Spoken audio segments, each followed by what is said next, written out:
आमदार दीपक केसरकर आज ठाकरे कुटुंबियांविरोधात अगदी दणकून बोलले। ठाकरे कुटुंबियांच्या गाडीत सिंधुदुर्गात कोणी पेट्रोल भरत नव्हतं, त्यांना राहायला जागा देत नव्हतं। एवढा दरारा नारायण राणेंचा होता। बाळासाहेबांना सुद्धा गोव्यात जावं लागत होतं। तिथे मी लढा दिला, पण तुम्ही मला यूज अँड थ्रो केलं। राणेंशी माझा वैयक्तिक वाद नव्हताच। माझी बांधिलकी माझ्या जिल्ह्याशी आहे।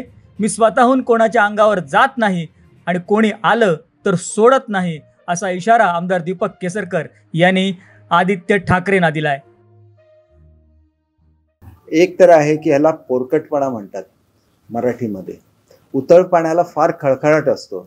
आदित्य ठाकरेंना एकतर माहिती नसतं की महाराष्ट्रातली परिस्थिती काय। महाराष्ट्रामध्ये दारिद्र्यरेषेखालची आणि मागासवर्गीय विद्यार्थी सोडून कोणालाही ड्रेस दिले जात नव्हते। सगळ्या विद्यार्थ्यांना ड्रेस द्यायला मी सुरुवात केली। सगळ्या विद्यार्थ्यांना शूज आणि सॉक्स द्यायला मी सुरुवात केली। त्यांचं पुस्तकाचा बोजा कमी व्हावा म्हणून त्यांना वह्यांची पानं असलेली पुस्तकं द्यायला सुरुवात केली, ज्याच्यामुळे 60% बोजा कमी झाला। आता हे सगळं करत असताना ज्यावेळेला तुम्ही नवीन प्रयोग करता, कुठेतरी त्याच्यामध्ये त्रुटी राहणार। एक गोष्ट निश्चितपणे लक्षात घेतली पाहिजे की महाराष्ट्रामध्ये पॉलिएस्टरचे कपडे दिले जात होते विद्यार्थ्यांना।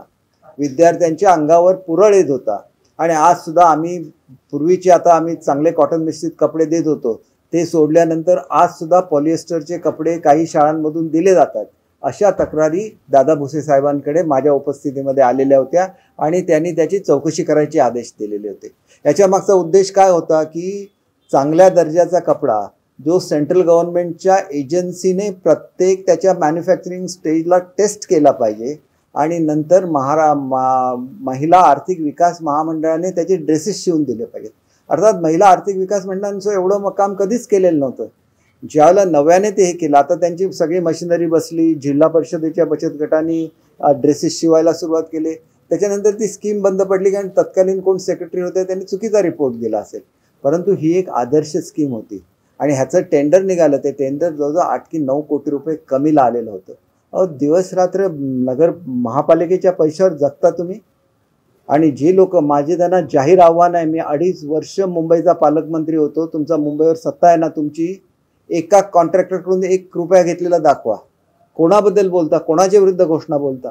मी फक्त उद्धव साहेबांच्या बरोबर असलेल्या आदरापोटी आजपर्यंत तुमच्याबरोबर बोललेलो नाही आहे, पण ज्या दिवशी बोलायला सुरुवात करेन त्यावेळेला तुम्हाला खरोखर पश्चाताप होईल की एका चांगल्या माणसाच्या अंगावर गेलो आणि आज मी आयुष्यभर पस्तावलो असं म्हणायची तुमची पाळी येईल। कारण मी काय असा विनाकारण कोणाविरुद्ध बोलणारा मनुष्य नाही। मला प्रत्येक गोष्ट माहीत असते, परंतु आदरापोटी, कुटुंबाच्या आदरापोटी आम्ही जपून बोलत असतो आणि ती महाराष्ट्राची संस्कृती आहे। असल्या फालतू घोषणा मी तिथल्या इथं तुम्हाला उत्तर देऊ शकलो असतो, पण तुमच्या घराण्याचा कमीपणा झाला असता म्हणून मी काय बोललो नाही।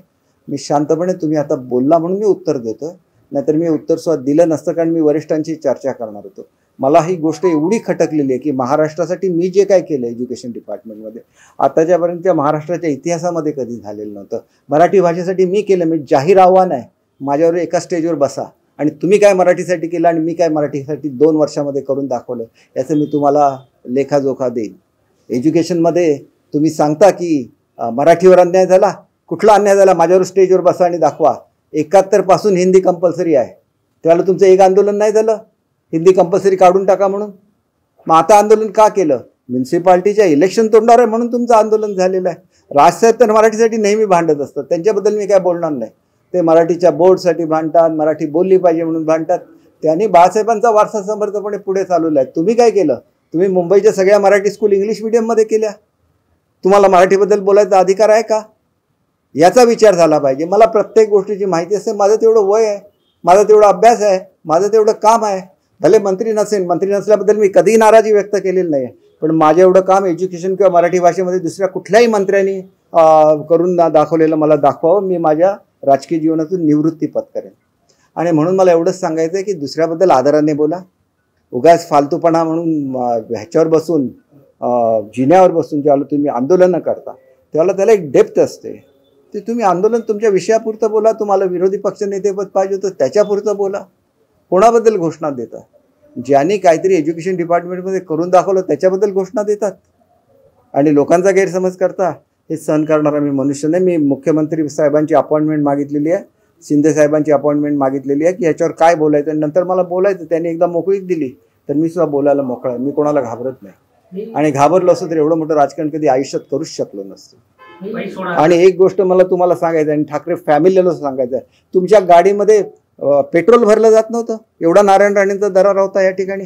तुम्हाला हॉटेलमध्ये जागा दिली जात नव्हती. तुम्ही त्यावेळेला बाळासाहेब होते, आणि बाळासाहेबांचा दरारा एवढा मोठा होता, संपूर्ण मुंबईवर बाळासाहेबांचं राज्य होतं.